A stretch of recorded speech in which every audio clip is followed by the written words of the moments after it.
Vamos começar nossa aula agora, então, falando de retas paralelas. A gente já viu a definição de retas paralelas, que são retas que, quando estão no mesmo plano, nunca se encontram. Podemos pegar como exemplo aqui, eu vou fazer uma reta aqui, e aqui embaixo irei fazer outra reta. Vou chamar essa reta aqui de R, e vou chamar essa reta aqui embaixo de reta S. E eu vou fazer uma reta aqui, que vai ser concorrente à reta R nesse ponto aqui, e concorrente à reta S nesse outro ponto aqui. Eu vou chamar esses pontos aqui, esse ponto aqui de A, e esse ponto aqui embaixo de B. Além disso, eu vou chamar essa reta aqui de T. Eu vou chamar aqui de ângulo 1, aqui de ângulo 2, aqui de ângulo 3, 4, 5, 6, 7, 8. Fiz todos os ângulos aqui, representei eles por números. Continuando então aqui, a gente vai definir ângulos alternos internos. Ângulos alternos seriam tipo, se um ângulo está na esquerda, um ângulo alterno a ele seria qualquer ângulo que estivesse à direita. Interno, por exemplo, a gente tem essa reta R e essa reta R. Essa região aqui de dentro é a região interna, que seriam os ângulos 4, 3, 5 e 6. E a região de fora, que vai dessa reta para cima ou da reta S para baixo, é a região externa. Então, ângulos alternos internos seriam ângulos que, se um está na esquerda, o outro está na direita, e ele está aqui dentro. Por exemplo, o ângulo 4 e o ângulo 6 são ângulos alternos internos. Então, eu vou colocar aqui 4 e 6. Outros ângulos alternos internos que nós temos seriam os ângulos 3 e o ângulo 5. O ângulo 5 está na minha esquerda, o ângulo 3 está na minha direita. E os dois se encontram aqui dentro dessa região. Então, eles são alternos internos. O ângulo 3 e o ângulo 5. Bem, agora vamos então para ângulos alternos externos. Se eles estão alternos, é aquela mesma definição de cima. Se o ângulo está à esquerda, um ângulo alterno a esse ângulo é um ângulo que está à direita. E como são externos, eles têm que estar para cima aqui. Por exemplo, o ângulo 1 é alterno externo do ângulo 7. Então, eu vou definir aqui 1 e 7. E o outro ângulo alterno externo que a gente tem é o ângulo 2 e o ângulo 8. Então, eu vou colocar aqui 2 e 8. Prosseguindo aqui, então, agora a gente vai ter os ângulos colaterais. Os ângulos colaterais têm ângulos colaterais internos e ângulos colaterais externos. Ângulos alternos seriam ângulos quando um está na esquerda, o outro está na direita.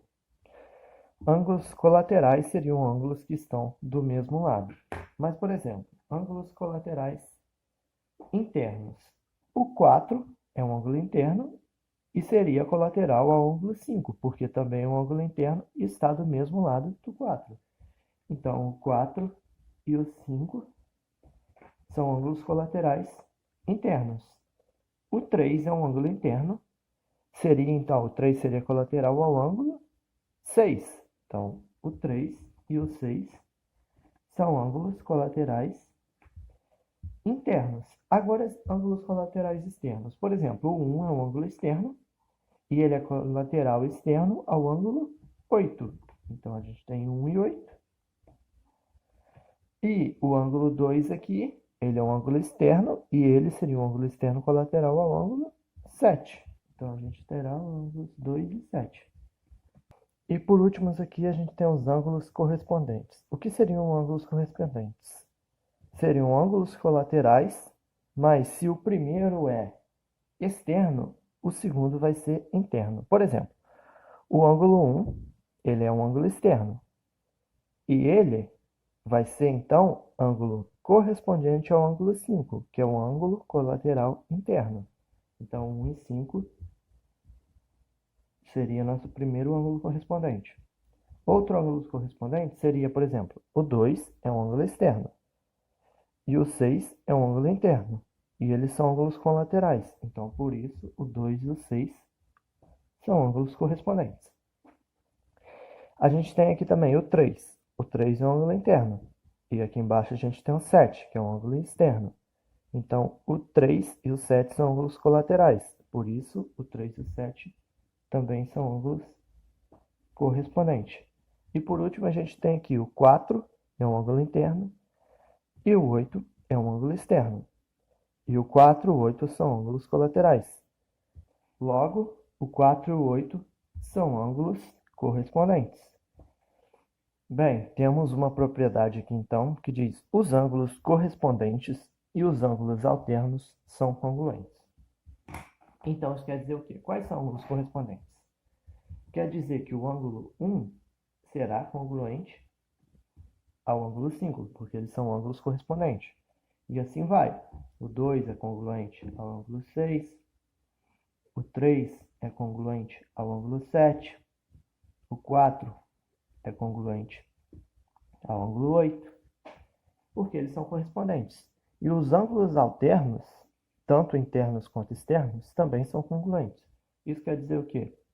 Que o 4 é congruente ao ângulo 6, que o 3 é congruente aqui ao ângulo 5, o 1 é congruente ao ângulo 7, o 2 é congruente ao ângulo 8.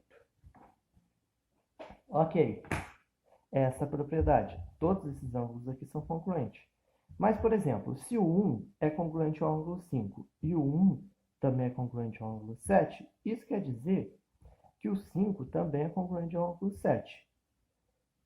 Aqui, o 3 é congruente ao ângulo 7. O 3 também é congruente ao ângulo 5. Isso quer dizer o quê? Quer dizer que o 1 é congruente ao ângulo 3, que é congruente ao ângulo 5, que é congruente ao ângulo 7. Ou seja, esses 4 ângulos aqui terão medidas iguais. Isso vale também para os ângulos pares. O 2 é congruente ao ângulo 6. O 2 é congruente ao ângulo 8. O 4 é congruente ao ângulo 8. O 4 é congruente ao ângulo 6. Ou seja, o 2 é congruente ao ângulo 4, que é congruente ao ângulo 6, que é congruente ao ângulo 8. Todos esses ângulos aqui são congruentes. Bem, a próxima propriedade aqui diz que os ângulos colaterais são suplementares. O que são ângulos suplementares? São ângulos cuja soma dá 180 graus. Os ângulos colaterais. Quais são os ângulos colaterais? São os ângulos 4 e 5, são os ângulos 3 e 6, são os ângulos 1 e 8, são os ângulos 2 e 7. Ou seja, 1 mais 8 que é igual a 180 graus. E assim vai. 2 mais 7 que é igual a 180 graus.